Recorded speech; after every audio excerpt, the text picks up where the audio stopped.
Oke, sekarang semuanya berlutut dari ujung kita berlutut. Semuanya berlutut. Masih muda-muda kan ini, kalau yang malas berlutut kayaknya kita taruh di kursi aja kan ya guys ya semuanya. Betul. Oke, semua kita sama-sama teriakan lawatan.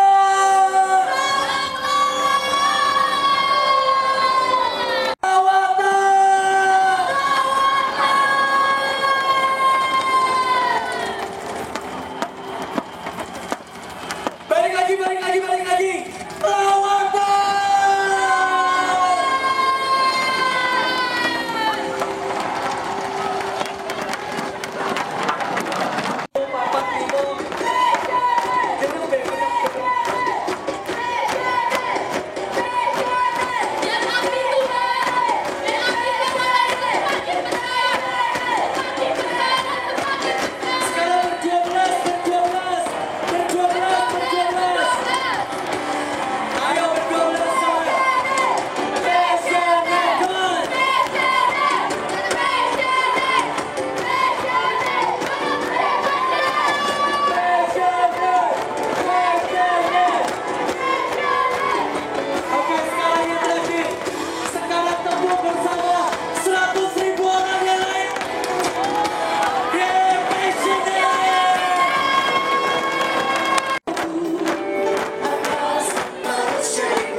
Saya cintai, mari kita bernyanyi dalam Yesus kita bersaudara.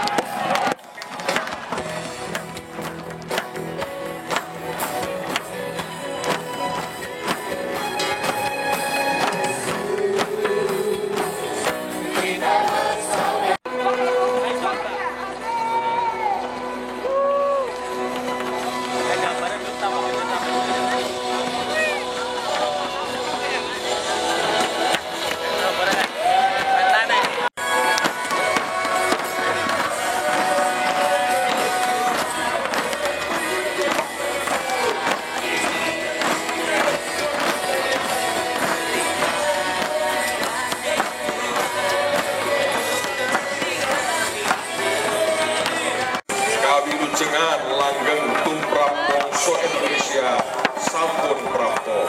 Gusti ingkang penasihat elok, Sang Rama ingkang langgeng saha ratuning tentrem, rahayu wonten ing antawising kita.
kepadamu segala pujian, hormat, dan kemuliaan hari ini. Father, we your people rejoice in your goodness today. Kami umatmu menikmati kebaikanmu hari ini.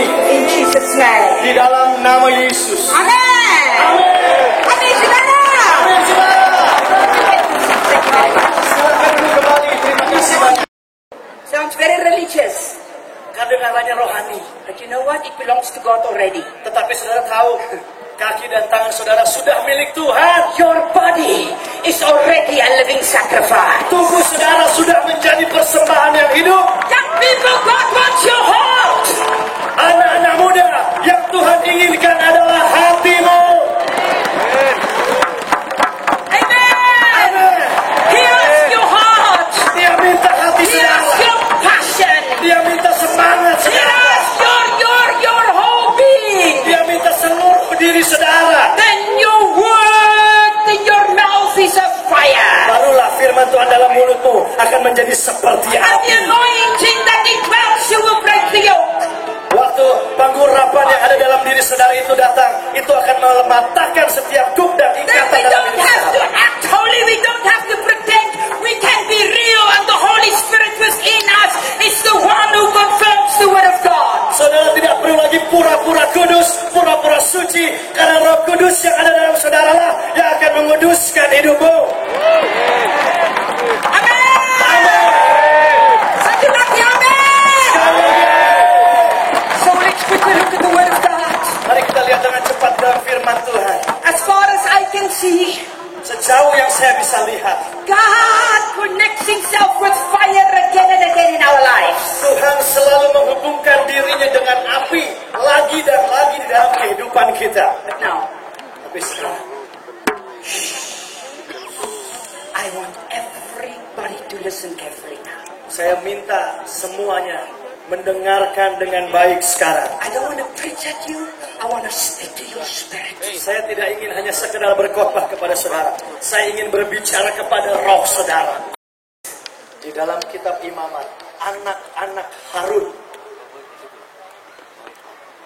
In Leviticus chapter 9, dalam Imamat pasal yang ke-9, we saw that they brought strange fire.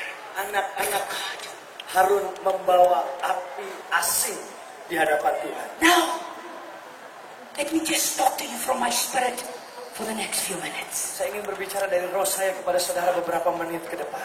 How many of you are listening to me? Yang masih mendengarkan saya boleh angkat tangan tinggi-tinggi. Oh, you are wonderful. Luar biasa. Listen, listen. Dengar. Listen, listen, listen. Dengar. Lord, I pray for a spirit of revelation upon them now. Tuhan, aku minta roh pewahyuan turun atas mereka sekarang. I pray that every ear will hear what the Spirit has to say right now. Aku berdoa biar setiap telinga mendengar apa yang rohmu ingin katakan sekarang. I release that spirit of revelation upon them. Aku lepaskan roh pewahyuan turun atas mereka. Open our eyes and our ears to hear, oh God. Bukalah mata kami dan telinga kami untuk mendengar ya Tuhan. In Jesus' name. Di dalam nama Yesus. Now listen. Sekarang dengarkan saudara. The sons of Aaron Anak-anak Harun brought strange fire before God. membawa api yang asing ke hadapan Tuhan. What is strange fire? Apa arti dari api asing ini? It might have looked like the fire they should have brought. Nampaknya atau kelihatannya api ini sama dengan api yang seharusnya dibawa ke And hadapan maybe Tuhan. when the people look at it, this is wow, the anointing of the Lord. Saya percaya ketika tuh orang-orang melihat, anak-anak hari ini mereka melihat, wah, orang-orang yang diurapi Tuhan sedang lewat.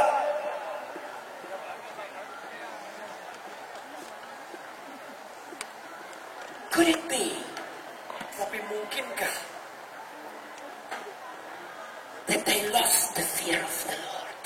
mereka sebenarnya sudah kehilangan rasa takut akan Tuhan? Saudara, Saudara, after 37 years full-time work, setelah melayani Tuhan secara full time selama 37 tahun and traveling 68 nations, dan berkeliling ke lebih dari 64 negara, having the privilege to bring millions and millions and millions already to Jesus Christ, saya menerima anugerah Tuhan untuk memimpin, membawa jutaan orang untuk datang kepada I have Yesus. seen how quickly Saya melihat bahwa dengan cepat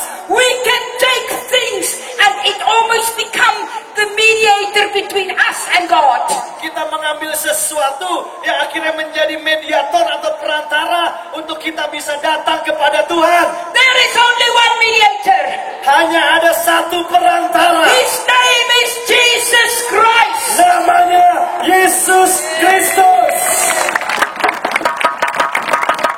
And anything else Dan yang lainnya that become that important, yang menjadi begitu penting that you need sehingga saudara perlu untuk to ada help you or to that you lean on for your intimacy with God becomes His great fire. untuk membantu saudara intim dengan Tuhan. Itulah api asing di hadapannya. You and I, Saudara dan we saya, need the Holy Spirit. kita hanya perlu Roh Kudus. We need Jesus. Kita perlu Yesus. And we can run to the Father. Kita bisa berlari kepada Bapa. Amen. Amin. To me, Bagi saya, the fire of God is holy. api Tuhan adalah sesuatu yang kudus. To me, it's signs, wonders, and miracles. Bagi saya, yang namanya tanda-tanda ajaib dan To mujizat. me, the fire of God is the deep inner passion of the Holy Spirit. Tetapi yang namanya api Tuhan itu adalah satu kerinduan, satu semangat yang dalam di dalam To Roh me, Kudus. the fire of God is no judgment.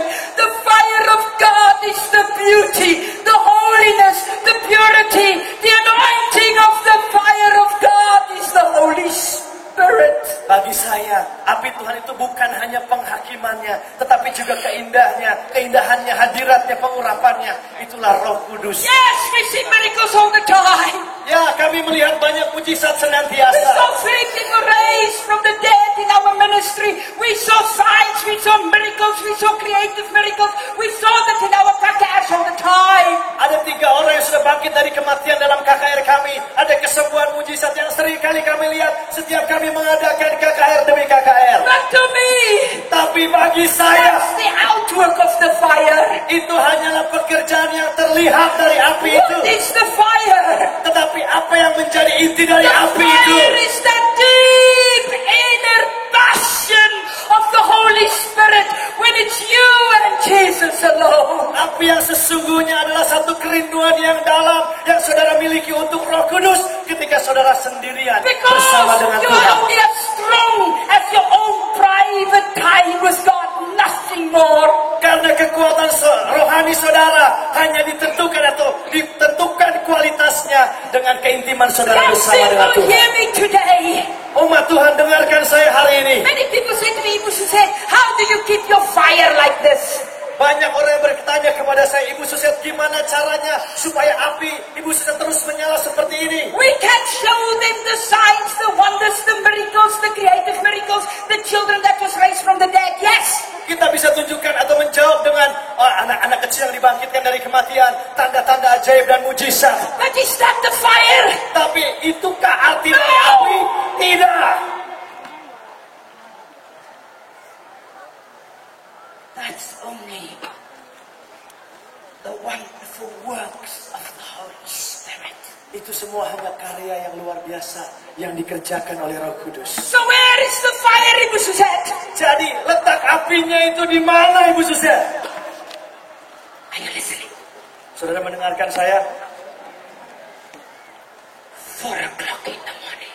Api yang sebenarnya terletak jam 4 pagi. When it's me and Jesus alone. Ketika cuma ada saya dengan Yesus saja. When there's no microphone. Ketika tidak ada mikrofon.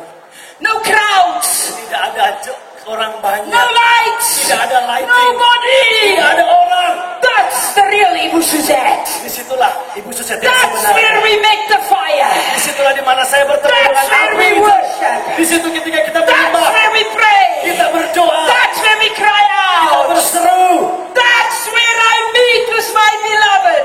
Disitulah saya berjumpa dengan orang yang saya sangat kasihi. That's why I am not an evangelist with a prayer life. Itu sebabnya saya tidak menyebut diri saya seorang penginjil yang punya kehidupan doa. That's why I'm not a prophetess with a prayer life. Itu sebabnya saya tidak menyebut diri saya seorang nabi yang punya That's kehidupan why I'm doa. not a preacher with a prayer life. Itu sebabnya saya tidak menyebut diri saya seorang pengkhotbah yang punya Young kehidupan doa. people, hear me in the name of the Lord. Umat Tuhan, dengarlah Tuhan. I have a prayer life and I happen to preach.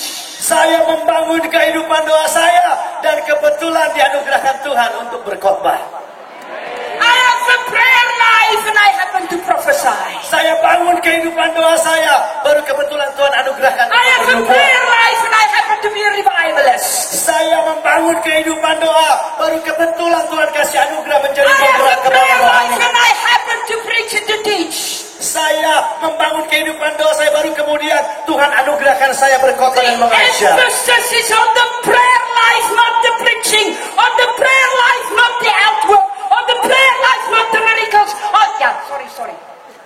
Yang terpenting adalah kehidupan doanya, bukan khotbahnya, bukan pengurapannya, bukan mujizatnya. And that will release revival in Indonesia.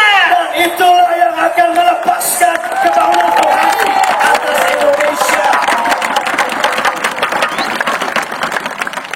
Have a prayer life and God will use you for miracles. Milikilah kehidupan doa, maka Tuhan akan Have pakai a prayer saudara. life and God will use you for prophecy.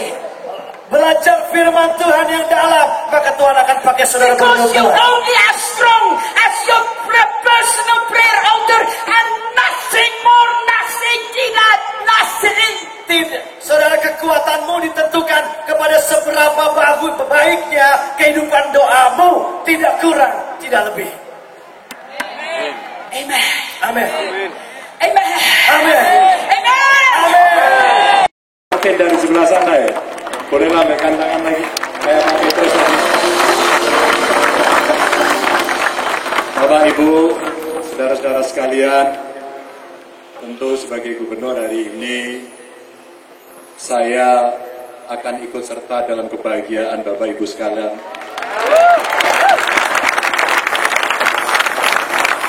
Dalam perayaan Natal yang tentu saja luar biasa ramainya. Saya baru sekali ini berdiri di tengah lautan manusia yang sedemikian banyak.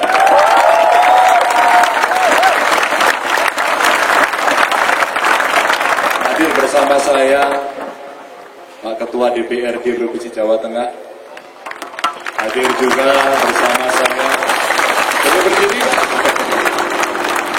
Pak Pejabat Wali Kota, teman-teman saya dari Pemprov.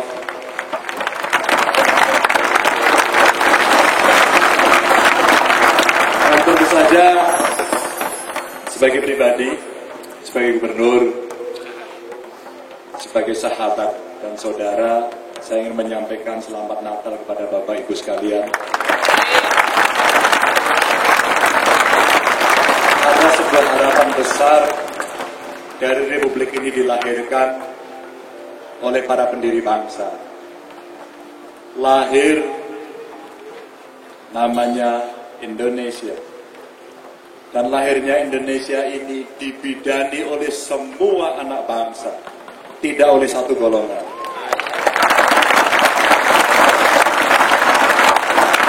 Semua ikut menjadi bidang, yang kulitnya hitam, yang matanya sipit, yang rambutnya putih, juga yang keriting, yang Kristen, yang Katolik, yang Hindu, yang Buddha, yang Islam, semuanya ikut melahirkan Indonesia.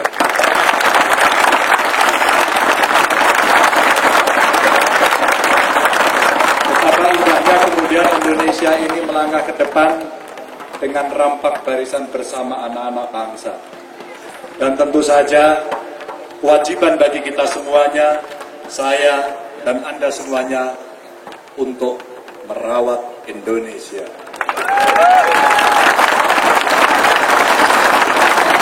Sekali lagi, selamat Hari Natal. Ada banyak salam, ada banyak cinta dari kami untuk Anda dan keluarga. Terima kasih.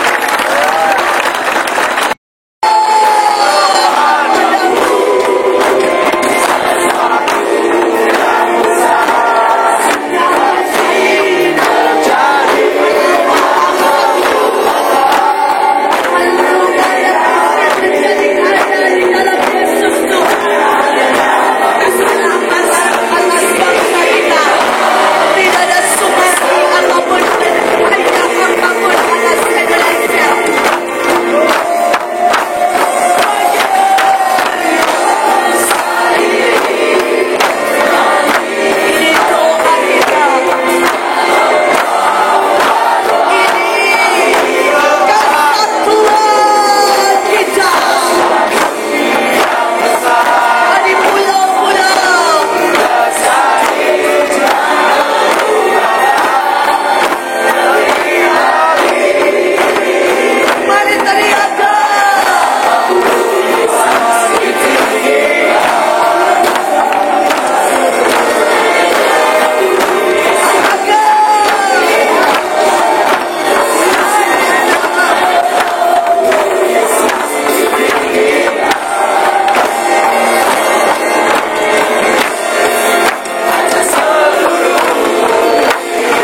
penghasilan pokok masih tetap tinggi. Saudara yang middle up, memikirkan harga saham, harga emas. Dan sebagian orang memikirkan tentang politik. Sebagian orang memikirkan ada banyak bencana di mana-mana. Tetapi saya mau beritahu saudara, mengapa Tuhan membawa saudara ke tempat ini? Yang paling mengerikan, Alkitab tulis, yang paling mengerikan, yang paling mengakibatkan segala sesuatu menjadi hancur adalah krisis kasih. Krisis kasih. Bukan krisis ekonomi, bukan krisis penyakit, bukan krisis yang lain.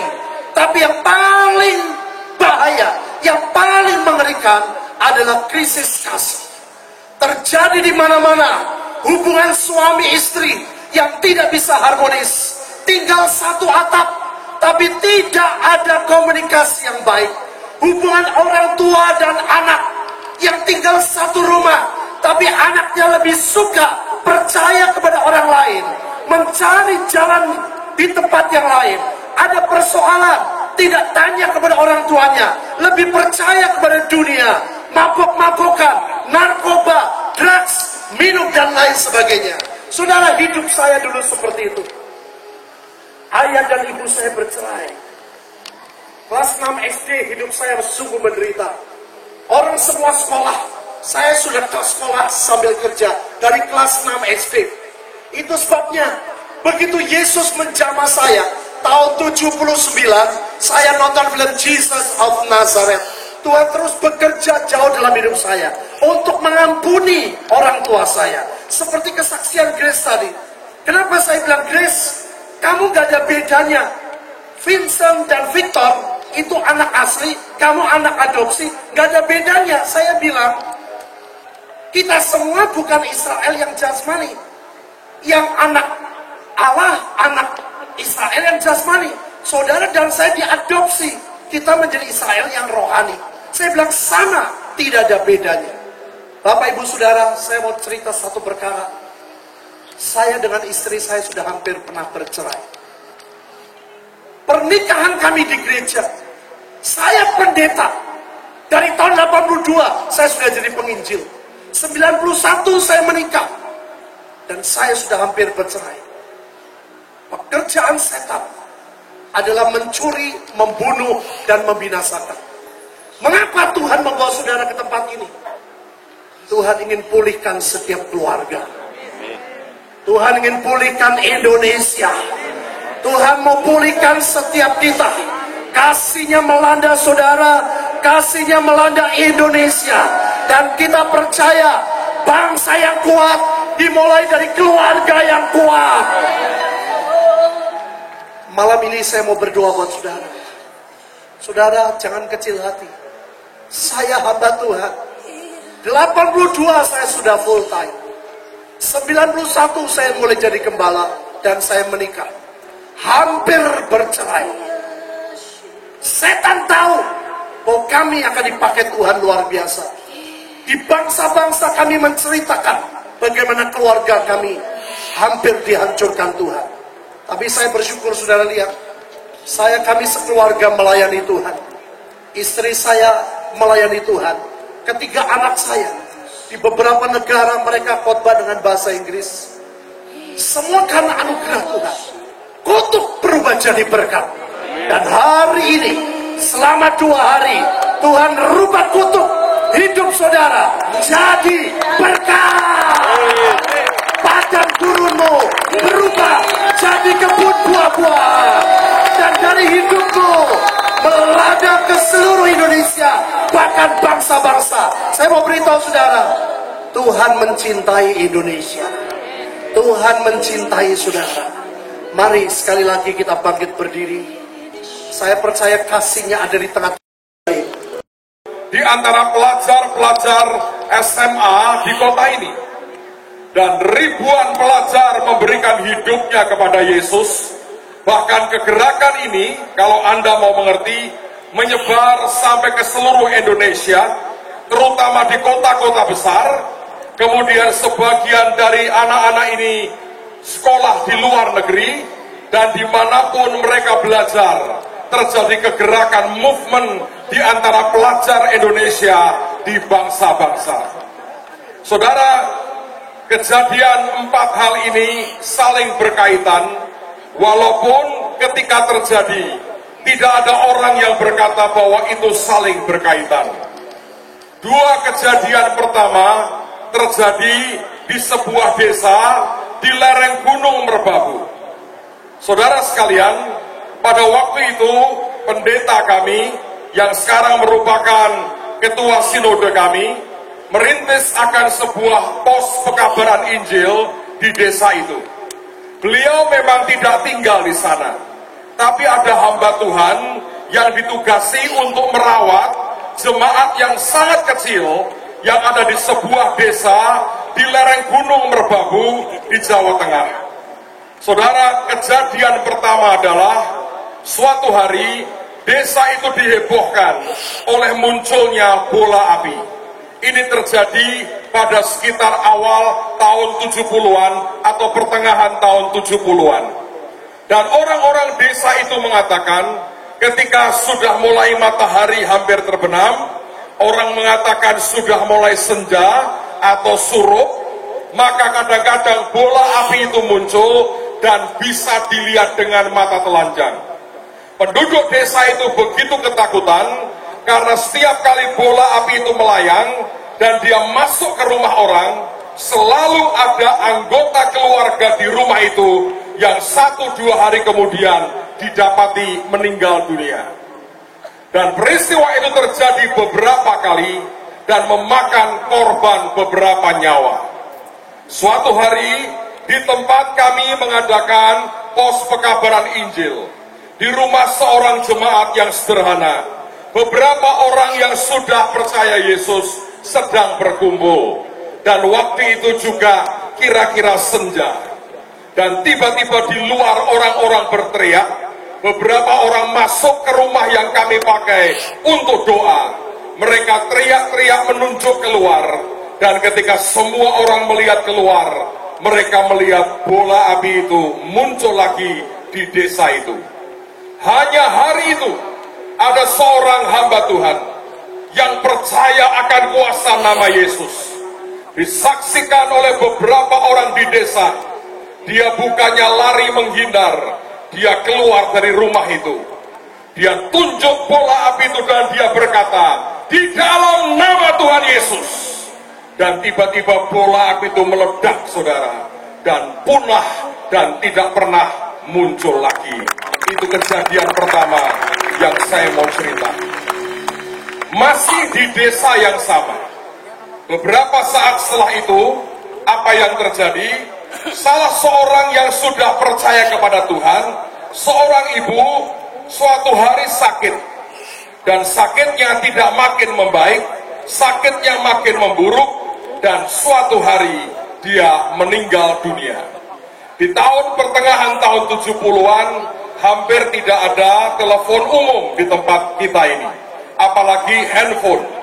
Maka anggota keluarganya mencari Pak Pendeta ini, mencari hamba Tuhan itu, tapi tidak tahu di mana dia.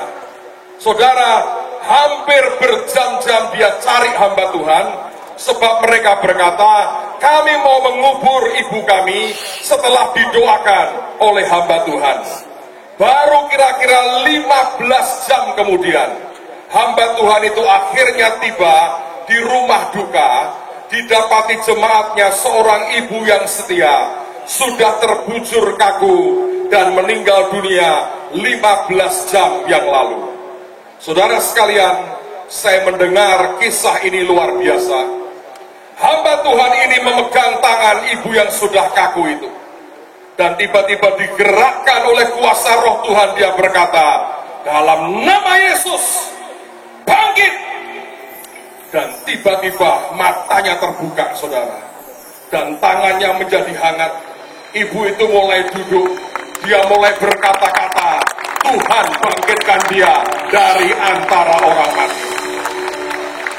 Di satu desa, 2 kejadian itu terjadi. Pada kira-kira zaman yang sama, di tahun-tahun yang sama, Ada dua kejadian terjadi di kota ini, di kota Semarang. Mengapa hari ini kita kumpul di sini? Sebab ini berkaitan dengan apa yang Tuhan pernah dan akan kerjakan lagi lewat hidup Anda dan saya malam hari ini. Ada dua kejadian di sekitar tahun yang sama ada di kota ini. Saudara, ada satu keluarga. Saya baru ketemu dengan salah seorang dari anggota keluarga itu, dan saya mendapatkan kisah lebih detail, tapi malam ini saya mau cerita garis besarnya. Ada satu keluarga dengan sekian belas anak dalam keluarga itu. Di antara anak-anak yang termasuk tertua, walaupun bukan yang sulung, ada satu yang hobinya cari ilmu. Dia pergi ke berbagai dukun, orang pinter, untuk ngisi ilmu.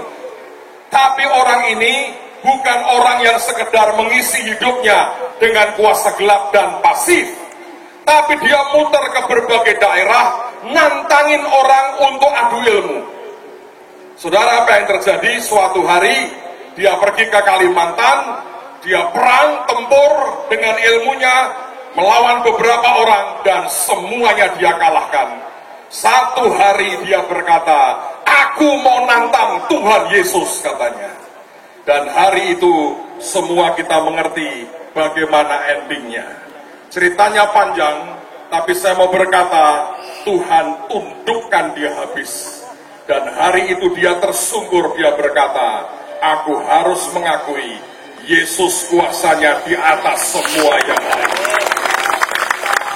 Saudara, dia memberikan hidupnya kepada Tuhan Yesus, dan dia menjadi anak Tuhan. Yang menarik adalah dia kemudian nginjil kepada saudara-saudaranya yang lain. Dan 5 atau 6 dari adik-adiknya berkata, "Saya mau ikut Tuhan." Walaupun mereka mengaku pada mulanya belum terlalu ngerti apa artinya ikut Tuhan, tapi ada yang mendorong hatinya untuk berkata, "Saya mau ikut Tuhan." Saudara, tapi orang tuanya, terutama ayahnya, belum dalam Tuhan pada waktu itu. Dan di rumah itu mereka punya tempat untuk menyembah akan ilah daripada orang tuanya. Tapi sejak mereka ikut Tuhan, 6-7 orang bersaudara ini memutuskan, "Aku akan ikut Tuhan dan tidak akan menyembah yang lain. Berapapun harga yang harus dibayar, aku akan ikut Tuhan dan tidak akan meninggalkan Tuhan." Saudara, apa yang terjadi? Saya mendengar kesaksian suatu hari, sang ayah pergi ke luar negeri, dan tiba-tiba meja tempat mereka menyembah itu terbakar dengan sendirinya.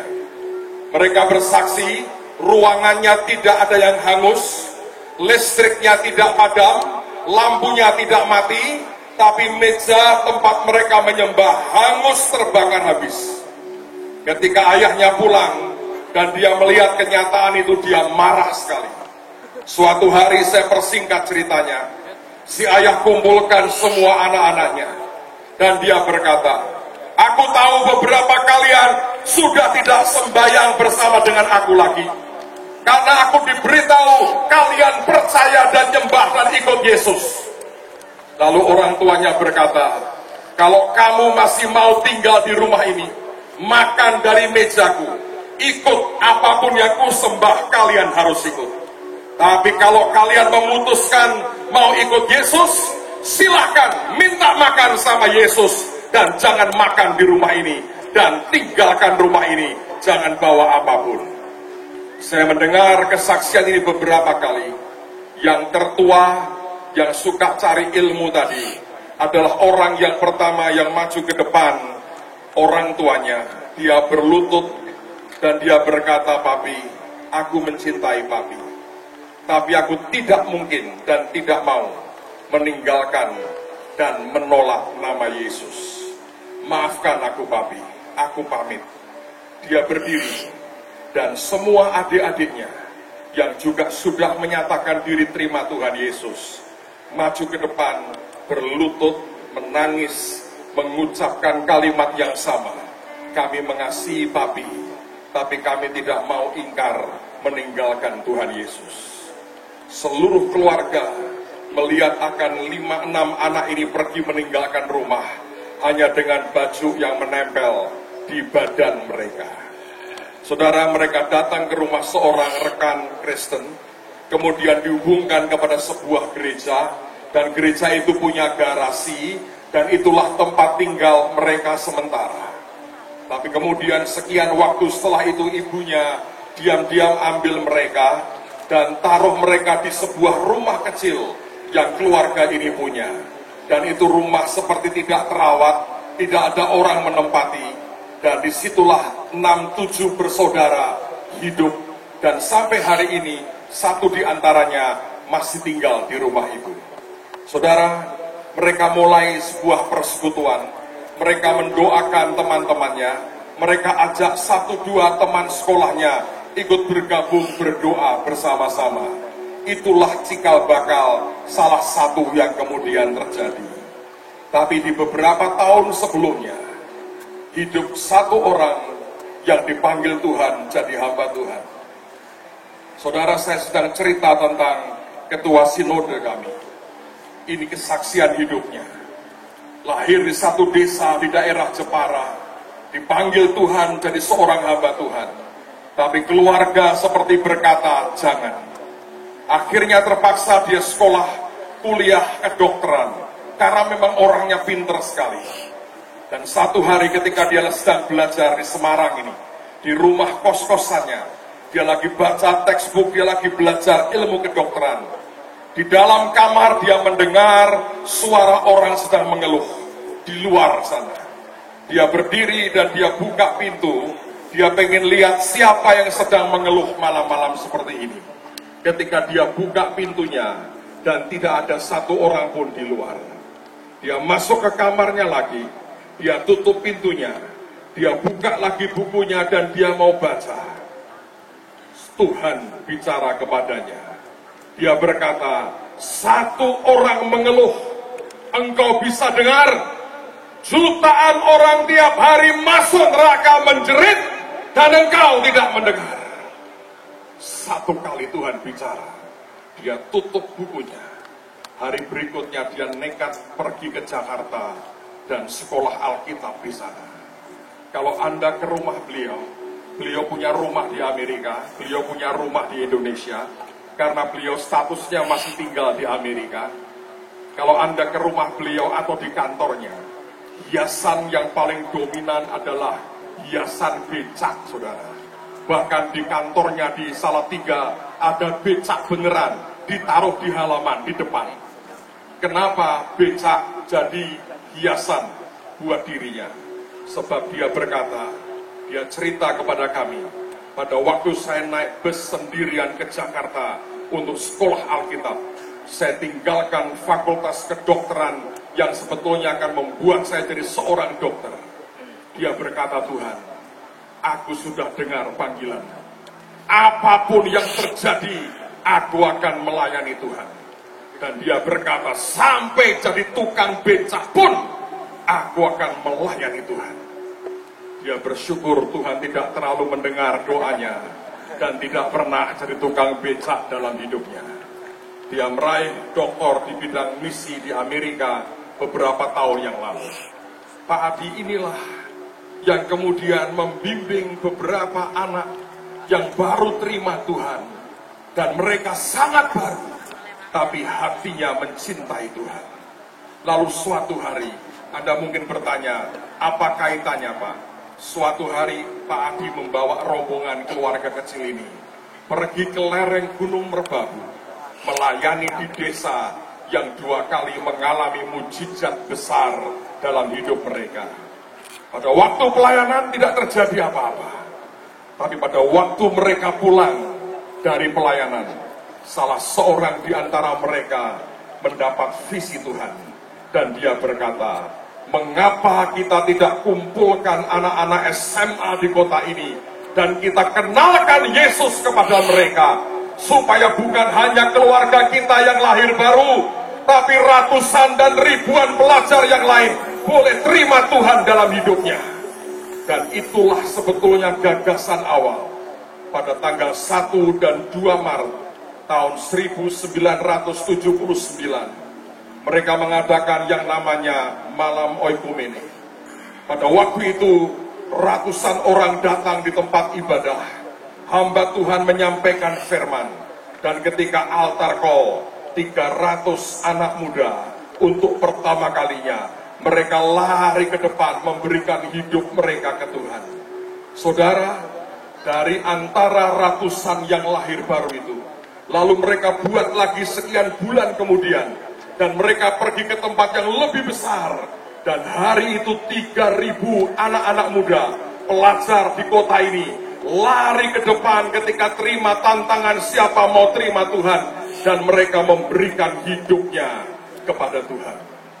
Saudara, saya mau beritahu saudara, di antara orang-orang yang hari itu lahir baru, hari ini adalah orang-orang yang hidupnya jadi berkat bagi banyak orang.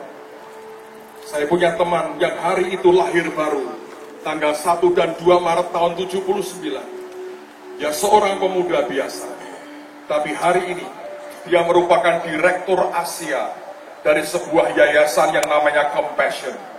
Bapak pendeta yang di desa pasti pernah dengar nama Compassion, yang banyak memberikan dukungan kepada pelajar dan anak-anak di gereja. Direktur Asianya adalah orang yang lahir baru, tahun 79. Dalam KKR yang menjangkau pelajar. Di Indonesia ini ada gereja yang berpengaruh cukup besar, namanya GISI, Gereja Injil Sepenuh Indonesia. Pendirinya seorang bernama Jimmy Untoro, dan orang ini juga lahir baru di tanggal yang sama. Kami punya seorang teman yang hari ini menjadi seorang profesor di California Baptist University, dan dia dulu juga lahir baru bersama-sama dengan kami. Ada gembala sidang Indonesia di Vancouver, gembala yang di Los Angeles, dan para pemimpin di banyak tempat. Hari itu mereka memberikan dirinya kepada Tuhan, dan hari ini mereka diberi tanggung jawab Tuhan yang besar. Dan salah satu orang yang juga memberikan hidupnya hari itu, hari ini yang berdiri di hadapan saudara dan menceritakan akan kisah revival. Apa yang terjadi bukan sekedar karena orang buat acara kebaktian, tapi ada orang-orang yang berani bayar harganya, yang berkata, aku akan ikut Tuhan apapun harganya, aku akan ikut Yesus, aku tidak akan pernah mundur, aku tidak akan pernah barter Tuhanku dengan apapun. DNA kami adalah DNA yang ikut Tuhan tanpa pernah ragu dan tanpa pernah menoleh ke belakang. Kami dididik dari awal bagaimana berani menyangkal diri, memikul salib, meninggalkan semua yang lain demi satu nama, Yesus Kristus Tuhan. Saya mau tantang saudara, di kota Anda masing-masing masih ada ribuan, bahkan mungkin puluhan ribu pelajar seperti Anda yang belum pernah dengar nama Yesus. Saya berdoa di setiap kota yang terwakili, 2016 tiap kota akan menjangkau jiwa-jiwa. Anda proklamirkan Yesus, kuasa roh Tuhan dan apinya akan menyertai kita. Saudara, bertahun-tahun yang lalu di negara India, ada seorang yang dari background non-Kristen. Satu hari dia terima Tuhan Yesus. Maka dia, istrinya, dan anaknya memberikan diri kepada Yesus.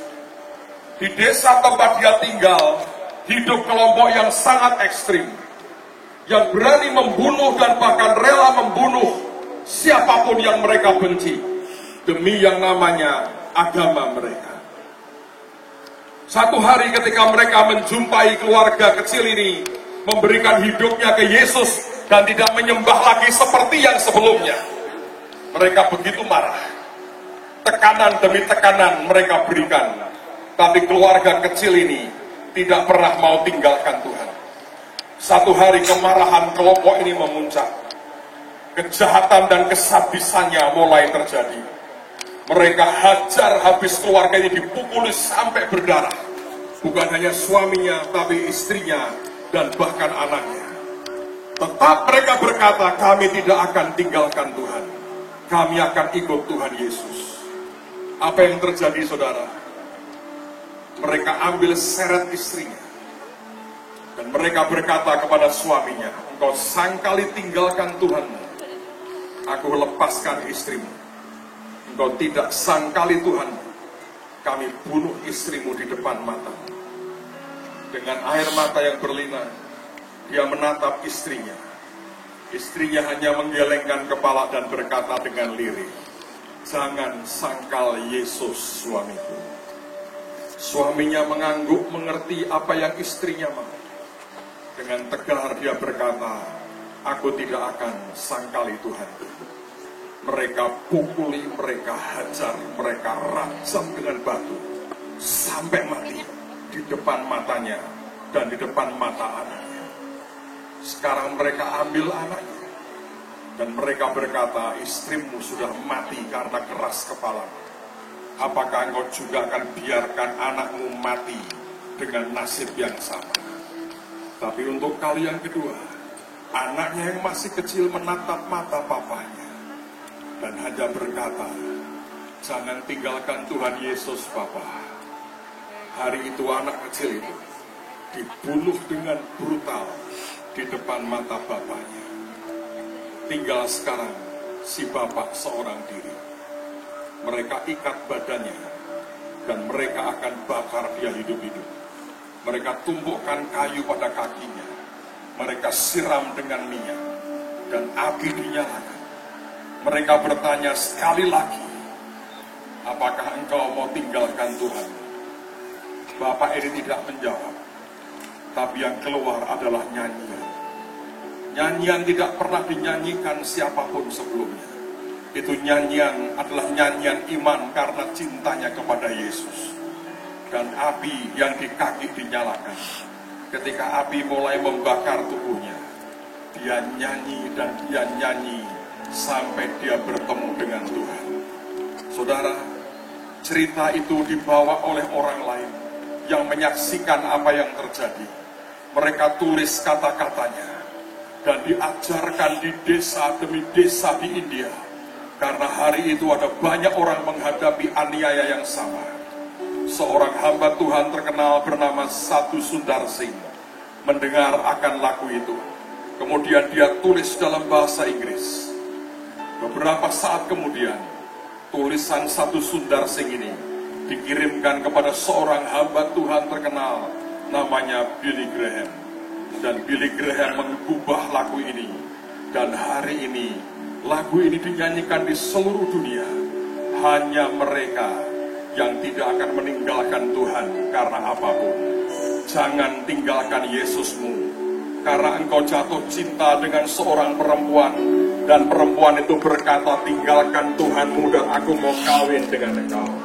Jangan tinggalkan Yesusmu, karena engkau berpikir kalau engkau tidak ikut Tuhan, kariermu akan naik ke atas, dan engkau tidak akan terhambat. Jangan jual Yesusmu karena engkau sedang kekurangan. Ada orang membawa uang berkata, tinggalkan Tuhanmu, maka aku berikan kamu uang. Orang India ini melihat istri dan anaknya dibunuh di depan matanya. Dia dibakar hidup-hidup. Keluar sebuah lagu yang sejak itu sampai hari ini orang menyanyikannya. Mereka yang berkata, aku akan ikut Tuhan dan aku tidak akan pernah meninggalkannya.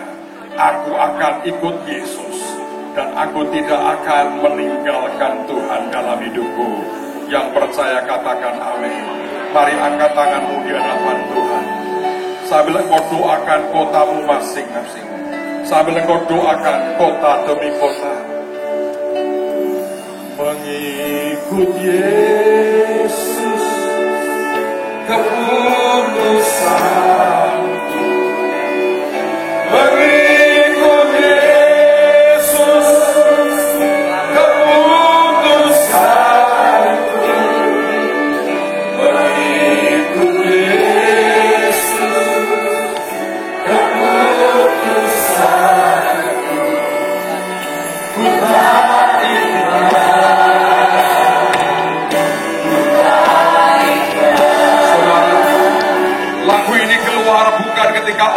sedang dalam rumah doa yang penuh hadirat Tuhan. Lagu ini juga bukan keluar ketika seseorang sedang diberkati Tuhan berkelimpahan. Lagu ini juga tidak keluar ketika seseorang sedang mengalami kesembuhan dan mujizat. Lagu ini keluar dari seorang yang sedang dibakar hidup-hidup karena imannya kepada Yesus Kristus. Tapi kalau Anda dengarkan kesaksiannya, beberapa tahun kemudian desa itu dilawat oleh Tuhan. Karena setiap pengorbanan anak-anaknya dan iman anak-anaknya akan membuat Tuhan turun melangkah dari sorga dan berbuat sesuatu. Kota saudara, sekolah saudara, kampung saudara membutuhkan sebuah kebangkitan yang besar. Hanya bisa dimulai ketika seseorang memberikan hidupnya ke Tuhan dengan sebuah komitmen yang bulat. Aku akan ikut Tuhan dan aku tidak akan tinggalkan dia lagi. Ada satu kutipan saya mau ajak Anda melihat dalam kitab Yehezkiel. Kutipan ini bagus sekali. Ini pesan Tuhan buat Anda dan saya hari ini. Bolehkah ditampilkan kutipan dari Yehezkiel? Yehezkiel 17 ayat 22 sampai 24. Beginilah firman Tuhan Allah. Aku sendiri akan mengambil sebuah carang dari puncak pohon aras yang tinggi dan menanamnya. Aku akan mematahkannya dari pucuk yang paling ujung dan yang masih muda, dan aku sendiri akan menanamnya di atasnya. Lanjutkan lagi saudara. Kalau Anda melihat Tuhan berkata sesuatu yang ajaib akan terjadi. Dia berkata, aku akan menanam di sebuah gunung yang menjulang tinggi ke atas. Dan di atas gunung Israel yang tinggi akan kutanam dia agar ia bercabang-cabang dan berbuah dan menjadi pohon aras yang hebat. Segala macam burung dan yang berbulu bersayap tinggal di bawahnya, kata Alkitab. Mereka bernaung di bawah cabang-cabangnya. Tuhan sedang melihat hidupmu dan dia berkata, nah, aku melihat cabang yang muda dalam hidupmu. Apakah engkau mengizinkan aku mengambil, memetik engkau dan tanam engkau di gunung yang tertinggi dan menjadikan engkau pohon aras yang hebat, di mana burung-burung, jiwa-jiwa yang lain akan bersarang di hadapanmu karena engkau membawakan nama Yesus. Orang India ini pada saat dibakar keluarlah lagu seperti ini. Saya berdoa revival ini akan menyebar sampai ke setiap kampung, sekolah, desa, dan kota kita. Yang percaya katakan, nama Yesus, aku bebaskan engkau, aku bebaskan engkau, aku bebaskan engkau dari rasa minder, aku bebaskan engkau dari perasaan tidak layak. Aku katakan dalam nama Yesus, aku katakan dalam nama Yesus.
Kemudian saya mau ajak saudara semua keluarkan handphone saudara. Boleh?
Mr. Revival.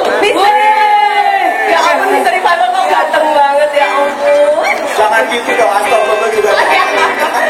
Boleh. Oke, semuanya semua balonnya udah ditiup. Yang balonnya yang mungkin buat teman-teman yang nggak bisa niup balon bisa dikasih ke Mr. Unstoppable.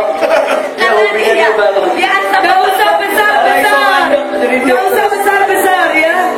Kalau yang kalau niupnya gak usah besar-besar. Untuk mentornya atau kakak-kakaknya niupin balon. Atau mungkin ada yang belum dapat balon.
sama-sama katakan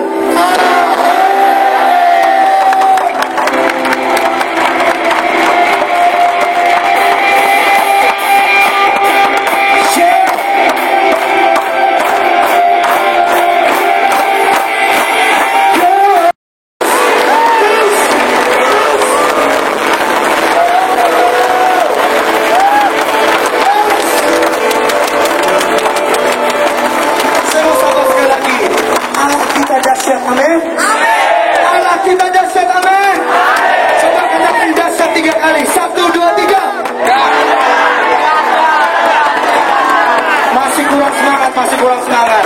Mari dari pulau-pulau bersatu bagi Tuhan, menyuruhkan nama Tuhan. Katakan dahsyat 3 kali. 1, 2, 3.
Kita sama-sama di dalam nama Yesus.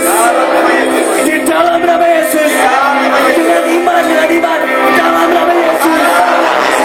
Iblis, engkau sudah dikalahkan. Menyingkir, habis.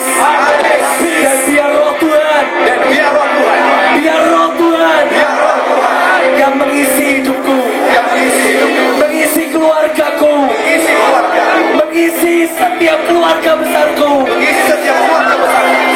dan namaku tertulis di kerajaan surga, di buku kehidupan. Iblis menyingkir yang jauh. Engkau sudah dikalahkan oleh darah Yesus yang menebus hidupku. Yuk kita sama-sama nyanyi Christ is enough. Dia masuk ke dalam hatimu. So we're gonna sing this song one more time. Kita akan nyanyikan pujian ini 1 kali lagi. Then you open that one room. Lalu engkau bukakan ruangan itu supaya Tuhan masuk. Engkau berseru kepada Tuhan. And then